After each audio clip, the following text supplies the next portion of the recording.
అప్పులు చేసి పంచితే, అప్పులు చేసి అవినీతి చేస్తే ఆ సమాజం మనుగడ సాధించలేదు. ఆ విషయమే నేను ఆ రోజు మీకు చెప్పాను. మీరు నమ్మారు. ఎవరిని పెడితే వాళ్ళందరినీ గెలిపించారు. నేను రాజకీయాల్లో 47 సంవత్సరాల నుంచి ఉన్నాను కానీ తెలుగుదేశం పార్టీ 42 సంవత్సరాల ఎన్నికలు చూశాను కానీ మొన్న చూసిన ఎన్నిక చరిత్రలో ఎప్పుడూ జరగని విజయాన్ని మీరు ఇచ్చారు. ఇది మేము ఎప్పుడూ మర్చిపోలేము. ఒకసారి అయితే అన్నీ చేయాలనే ఆశ ఉంది, కానీ గల్లా పెట్టి చూస్తే ఖాళీ అయిపోయింది. అప్పులు తేవాలంటే ఇచ్చేవాళ్ళు కూడా రావడం లేదు. కొన్ని నిబంధనలు ఉంటాయి. మీరు కూడా ఒకసారి ఆలోచించండి. మీ ఊర్లో ఎవరైనా డబ్బులు కావాలంటే పరపతి ఉంటే, డబ్బులు తిరిగి ఇస్తాడని నమ్మకం ఉంటే అప్పిస్తారు. లేకుంటే ఇస్తారమ్మా? మీకు ఇవ్వరు కదా. నా పరిస్థితి కూడా అదే. నా మీద నమ్మకం ఉంది. మళ్ళీ దీన్ని సరిపెడతాడని విశ్వాసం ఉంది. మీరు కూడా అదే ఆలోచించారు.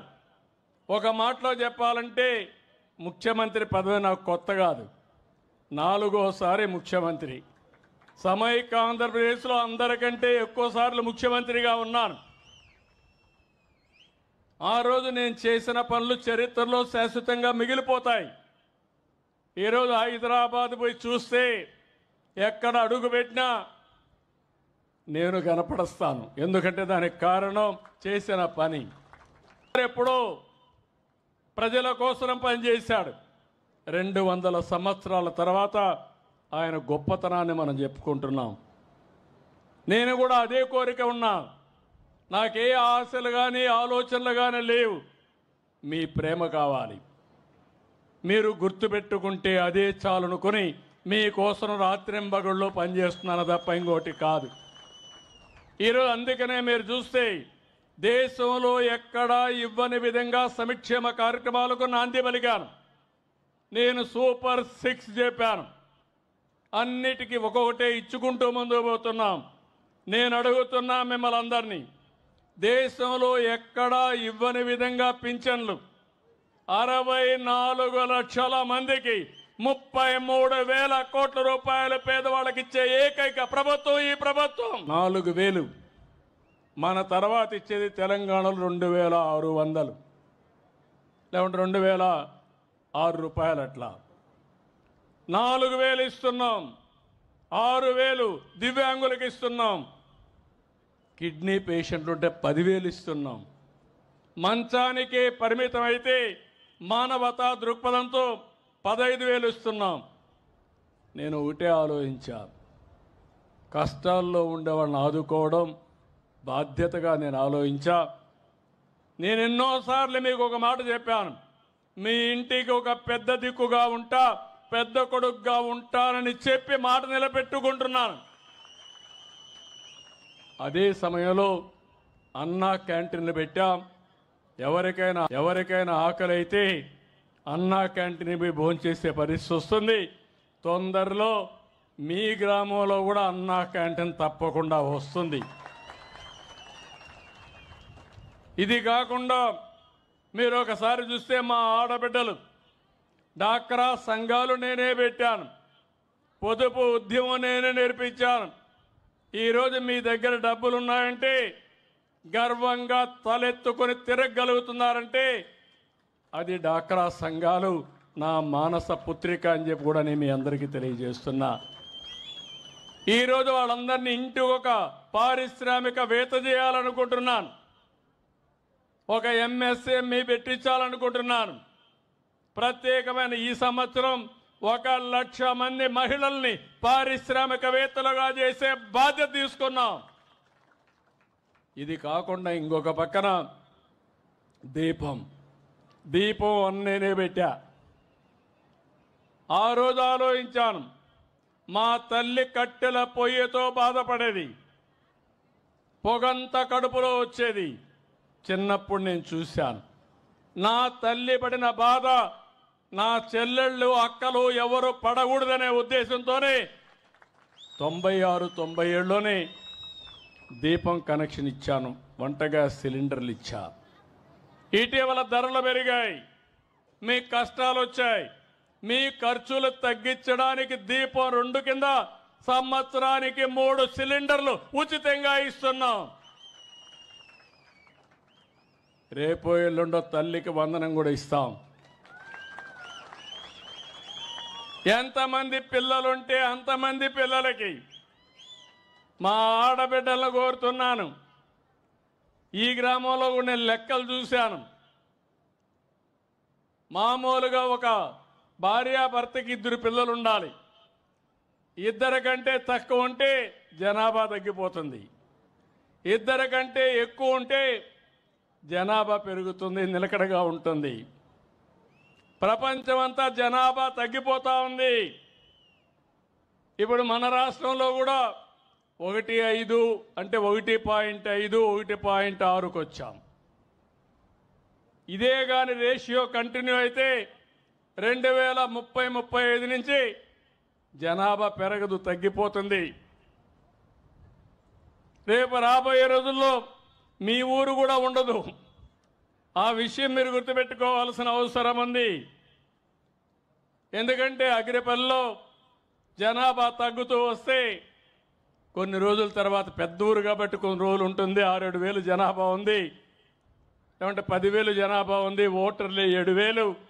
కానీ ఒక రోజు పోయిన తర్వాత జనాభా తిరుగు ముఖం పడితే చాలా సమస్యలు వస్తాయి. ఇక్కడ 1.7 ఉంది, అంటే ఒక కపుల్కి 1.7 సంతానం ఉంది ప్రస్తుతం. ఇది 2కు పెరగాలి. అప్పుడు మీ ఊరికి పిల్లలే ఆస్తి, ప్రజలే ఆస్తి.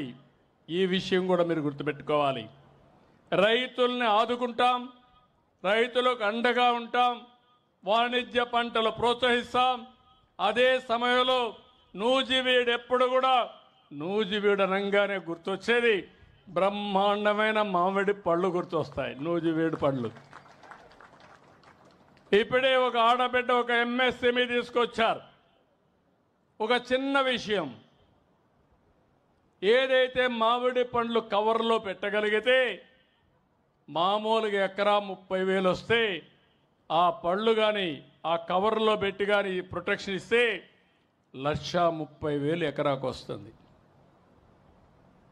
దానికి కొంచెం ఖర్చు అవుతుంది, కానీ ఖర్చు కంటే 4 ఇంతలో ఆదాయం వస్తుందంటే ఆ విషయం మీరు గుర్తుపెట్టుకోవాల్సిన అవసరం ఉంది.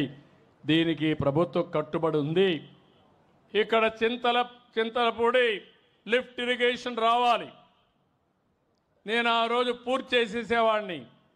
గవర్నమెంట్ పోయింది, అది కోర్టుకు పోయింది, లేనిపోని సమస్యలు వచ్చాయి.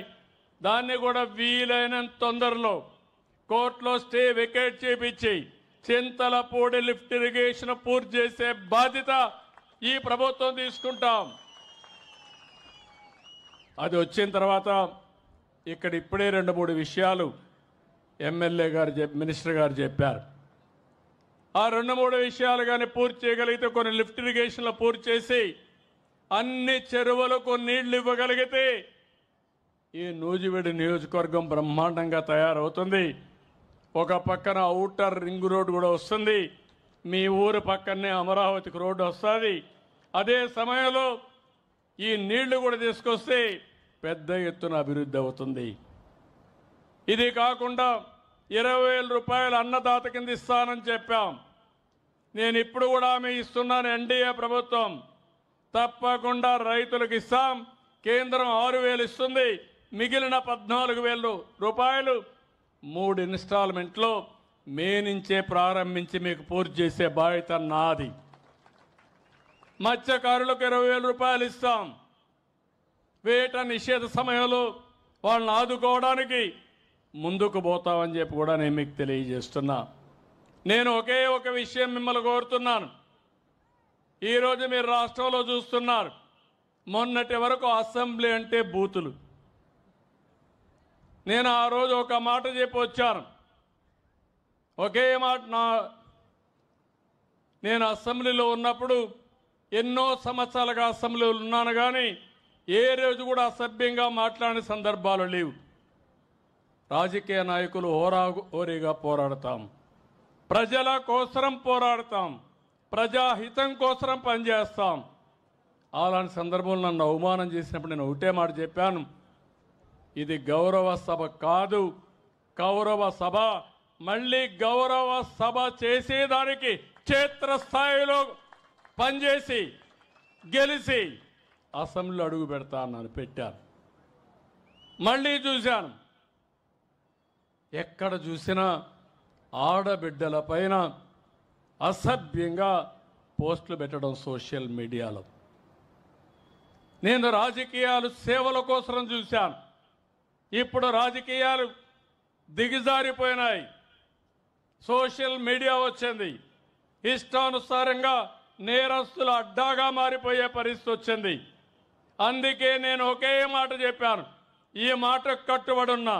ఎవడైనా సరే సోషల్ మీడియాలో క్యారెక్టర్ అసాసినేషన్ చేస్తే అదే చివరి రోజుగా మీకుంటుందని హెచ్చరిస్తున్నా. గౌరవప్రదంగా బతకనియండి. సమాజంలో మీకు చేతనైతే విలువలు నేర్పించండి, మీకు చేతనైతే సమాజ హితం కోసం పనిచేయండి, ఆదాయం పెంచండి, ఆరోగ్యాన్ని పెంచడానికి పనిచేయండి. లేకపోతే చేత కాకపోతే ఇంట్లో పడుకోండి. పిల్లలకు నేరాలు నేర్పించండి, రౌడీజం నేర్పించద్దండి. ఇది మంచి పద్ధతి కాదని కూడా హెచ్చరిస్తున్నా. నేను చాలా ఏళ్ళు చూసా, ఒకసారి నేనే మోసపోయా. ముఖ్యమంత్రిగా ఉన్న నిద్రలేసి చూశాను.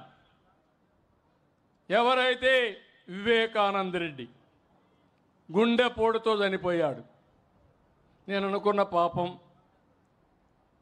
మన ప్రత్యర్థి ఆయన గుండెపోటు చనిపోయాడు అని అనుకున్నాను. అనుకుంటే అది గుండెపోటు కాదు, గొడ్డలి వేటు. తర్వాత తెలుసుకోవడానికి చాలా సమయం పట్టింది నాకు. అంటే ఒక ముఖ్యమంత్రినే మోసం చేయగలుగుతున్నారంటే మీరొక లెక్క అని మిమ్మల్ని అడుగుతున్నా.